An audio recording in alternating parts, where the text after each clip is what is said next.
What's up guys, I'm back again. This is Overshoots TV. So, don't forget to like, share, and subscribe in my channel kung bago ka lang dito sa channel ko. So, nagmamadali ako kasi nga may may duty pa ako ngayon.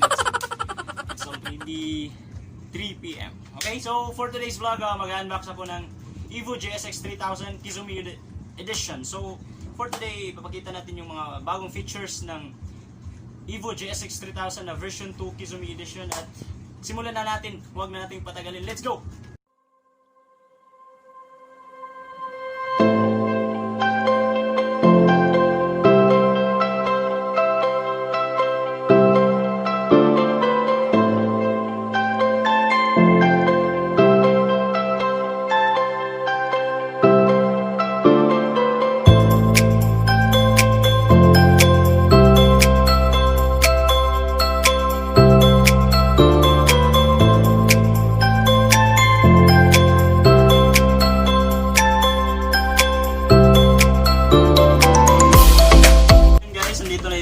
EVO-GSX3000 version 2 Kizumi edition.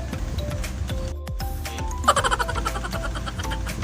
So ayun, dito na yung box and we will unbox the box. Siyempre, yun yung natin content yan, mag-unbox tayo. So siyempre, unbox yun.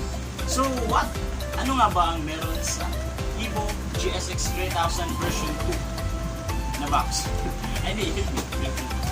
So, titingnan muna natin yung yung mga features at saka yung mga guidelines, how to fit ang helmet and attention na, pero huwag na natin yan, unbox na tayo. So, ito yung Kizumi edition with a box, with EVO box. So, simulan na natin yung unbox and watch me. Andito na. Actually guys, unbox na to, pero unbox ko na kasi hindi naman sa akin to, kaya gusto ko lang i-share sa inyo yung features at saka kung ano ba talagang anong reaction ko sa version 2 na GSX3000 kasi meron na akong version 1 matte black monocolor naman sa akin. So dito anong sabihin ko sa inyo kung anong reaction ko dito sa version 2 Kizumi edition. Marami ng mga edition yung EVO, may Carnage na sila, pero hindi yun XR03 yung Carnage, Poseidon, SVX01, I think. If I'm not wrong, correct me if I'm wrong guys. So dito na, what's in the box? With a manual. It's the manual, manual tsaka ano, yung gusto mong remind yan. So, first, the dust bag. EVO dust bag. Pwedeng gamitin kung gusto nyong mahirap kasi kapag lalakad kayo tapos wala kayong lagayan like me. Yung motor ko walang compartment, walang box sa top. So, ginagawa ko, dinadala ko siya kung saan ako pumunta kasi nga alam mo naman yung EVO. Baka naman, baka pagbalik mo sa motor mo, strap na lang yung nasa motor. So, the dust bag, okay, and also the helmet. So, ito na yung helmet guys. This is the EVO-GSX3000 version 2 Kizumi edition. Wow, ang reaction ko lang guys, napakaganda. Oh, ayan, napakaganda men. Kizumi edition. So, nabili pala niya to sa sa Shopee. Napakasakit lang kasi sa Shopee ngayon wala na yung direct seller ng EVO. Nag-search ako ng yung Hello Mobile clothing, yung binilan ko nito, yung EVO-GSX3000 na version 1. Wala na sila, hindi sila nag-post ng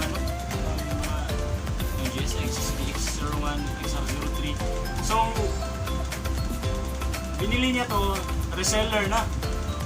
So napakamahal na guys.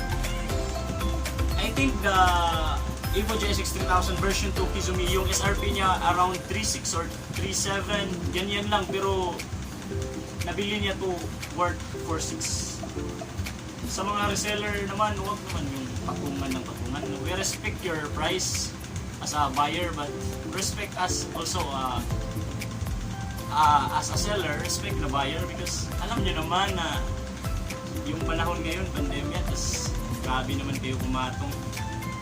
So ito yung Kizumi EVO-GSX3000 version 2 Kizumi edition. Kita? Uy, clear lens po eh. Clear lens? So, yung clear lens nandyan. Basta may clear lens to. Clear lens, yung free niya with free dust bag, free clear lens, at itong smoke lens. Yan. Tingnan nyo naman kung gaano kaganda yan. Wow. Iba na yung ano. Yung sa version 1, nasa gilid yung para pambukas sa lens. Hindi. Sa version 2, nasa gitna na. So ano nga bang meron sa Kizumi EVO-GSX3000 version 2 Kizumi edition? So i-review ko sa inyo kung anong meron. Let's go!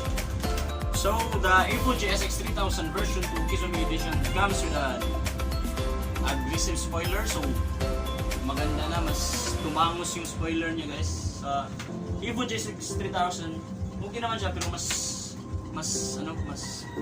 pumorma siya, mas tumangos yung, mas umaggressive tingnan yung ano niya, yung spoiler. So yun yung nabago sa kanya, aggressive spoiler at rear fender exhaust dito, yung nakikita natin yung dalawa. It's an exhaust, rear fender exhaust. And next with a quality lens, with a smoke lens. Smoke lens. So free na yung smoke lens at saka yung clear lens niya guys. Kaso lang wala dito yung clear lens. Nag-unbox tayo full lang kasi hinipos. Kaya. So next is the aerodynamics air vent. Dito. Itong dalawa. It's an aerodynamics air vent. And also the front air vent. So yung air vent ay para kung nasa biyahe ka, kung long rides ka, hindi masyadong mainit yung nasa loob ng helmet. So yun yung ano ng air vent natin. May pumapasok pa na hangin. So yun lang yung nabago sa kanya at saka mas pumugi talaga siya. Ang ganda. So Evo baka naman. So this is the EVO-GSX3000 version 2 Kizumi edition. So yung reaction ko dito guys, mas umanga siya, mas gumanda, tsaka tingnan talaga, napaka-angas. Wow. So sa Shopee nito nabili with yung price niya sa Shopee 4395. Yan. Sorry if I'm wrong last kanina, sinabi ko 46. So 4395 lang pala siya, nandito pala yun. Tsaka may ano ba ito? May shipping fee na around 100. Around 100 yung shipping fee from NCR to Cebu. So around 100 yung shipping fee. So sa mga gustong umorder, yung maraming pera, pwede kayo umorder sa Shopee. Kasi mas mahal kasi sa Shopee kasi nga reseller na, di direct yun. Di kagaya ng orderan ko dito ng EVO-GSX3000 version 1. In-order ko rin to sa Shopee. SRP lang to kasi yung direct seller ng Evo Helmet Philippines, yung Halo Mobile Clothing. Kaso nga, yung Halo Mobile Clothing ngayon, wala na silang stock ng helmets.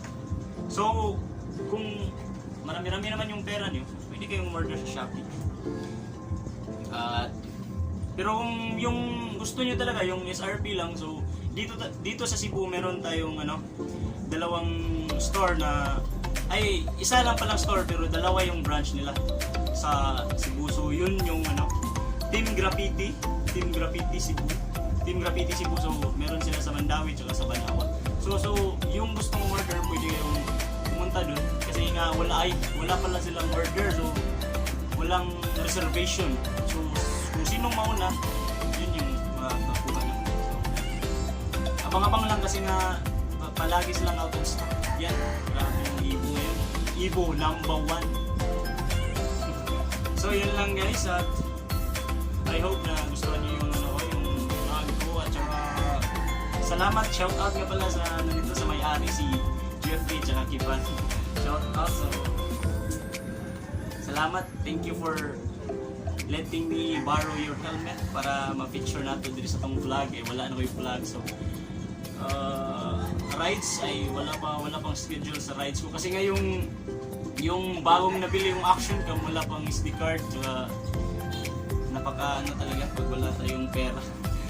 So yung mga may SD card dyan baka naman. So yan lang guys, I hope na enjoy nyo yung vlog ko, and I hope na sa mga gustong magpa-EVO dyan, keep on tigom lang tatigom sa mga Bisaya. So yun lang. So sa mga bago lang nanonood dito, sana naman don't forget to like, share, and subscribe on my channel. Hit na rin yung notification bell para mas updated kayo sa next vlog ko. So yun lang, at God bless and ride safe sa lahat ng mga motorista, at saka palagi nating isipin yung safety natin when it comes to riding. So dapat palit helmet. Okay?